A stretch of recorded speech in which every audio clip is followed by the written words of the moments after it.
Satu adalah kebijakan yang membatasi pergerakan, itu paling penting.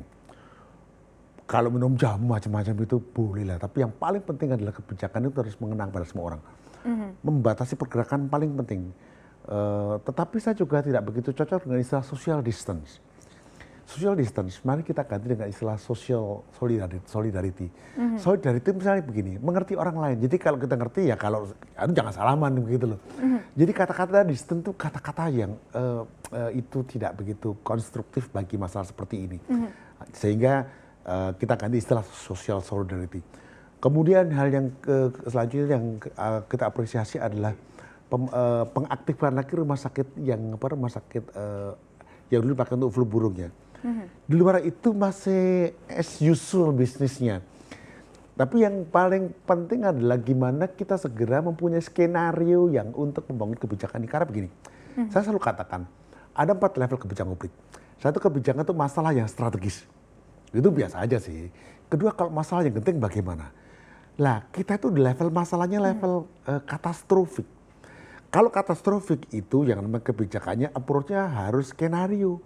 Nggak bisa harus A, B. Banyak teman-teman tanya harus A atau B atau C. Enggak. A, B, dan C.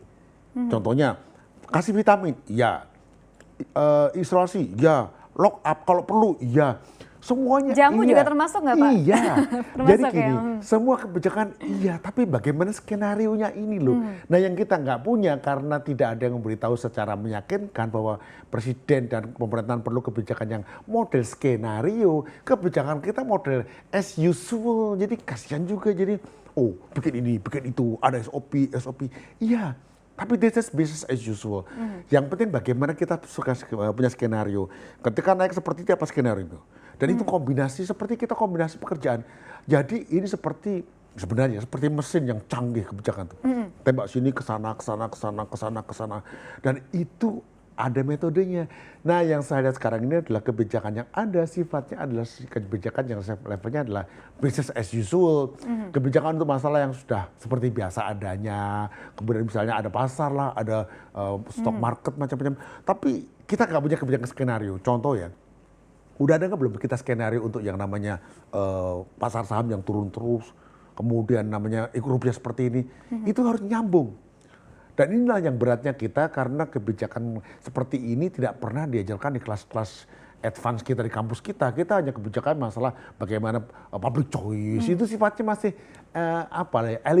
elementary untuk yang dulu canggih, tapi sekarang elementary. Kita harus berpikir skenario, bahkan ada istilah namanya kebijakan ambidextrity. Artinya gini, dulu tuh kalau kita main badminton bisa tangan kanan. Tapi sekarang harus bisa tangan kanan dan kiri. Ini yang harus kita sadari, pembelajaran baru di antara policy maker kita, bagaimana kebijakan yang ambidexter, bisa kiri kanan, dan skenario seperti apa. Dan ini harus kita sadari tanpa kita harus malu.